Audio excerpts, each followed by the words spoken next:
Q fast ആയിട്ട്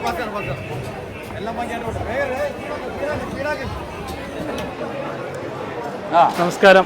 2025 എറണാകുളത്തപ്പൻ്റെ ഉത്സവമാണ് ഇപ്പോൾ നടന്നുകൊണ്ടിരിക്കുന്നത്. ഇന്നിവിടെ നമ്മൾ നിൽക്കുന്നത് അന്നദാനത്തിലാണ്. ഇന്നലെ ഏകദേശം 6000-ഓളം പേരോളമാണ് അന്നദാനത്തിനിവിടെ ഉണ്ടായിരുന്നത്.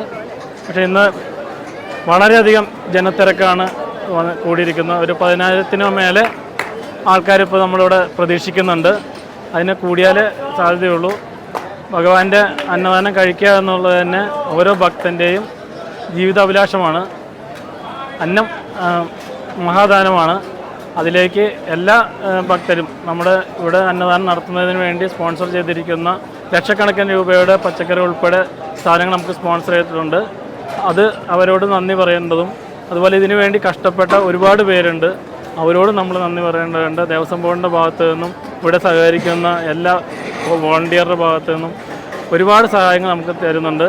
അതുപോലെ തന്നെ ഓരോ ഭക്തജനങ്ങളും ഈ അന്നദാനത്തിലേക്ക് വന്ന് നമ്മുടെ ഭഗവാന്റെ അന്നദാനം കഴിക്കുക, പ്രസാദം കഴിക്കുക, അതോടൊപ്പം തന്നെ അതിനുവേണ്ട എല്ലാ സഹായ സഹകരണങ്ങളും ചെയ്ത് ഈ ഭഗവാന്റെ ഉത്സവം വളരെ ഗംഭീരമാക്കി മാറ്റുന്നതിന് വേണ്ടിയുള്ള എല്ലാ സഹായ സഹകരണങ്ങളും എല്ലാ ഭക്തജനങ്ങളിൽ നിന്നും ഞങ്ങൾ പ്രതീക്ഷിക്കുന്നുണ്ട്. ഇന്നത്തെ വിഭവങ്ങളെക്കുറിച്ച് നമ്മുടെ സ്റ്റാഫായ അനീഷ് സംസാരിക്കുന്നതാണ്. ഇന്നത്തെ വിഭവങ്ങളായിട്ട് ഇതാക്കിയിരിക്കുന്നത് സാമ്പാർ, കൂട്ടുകറി, തോരൻ, പപ്പടം, പരിപ്പ് പായസം ഒക്കെയാണ് നമ്മൾ സെറ്റ് ചെയ്തിരിക്കുന്നത്. എല്ലാവരും അന്നദാനം കഴിച്ച് ഭഗവാന്റെ അന്നദാനം കഴിച്ച് സായുജ്യം അടയാന്നുള്ളതാണ് പറയാനുള്ളത്.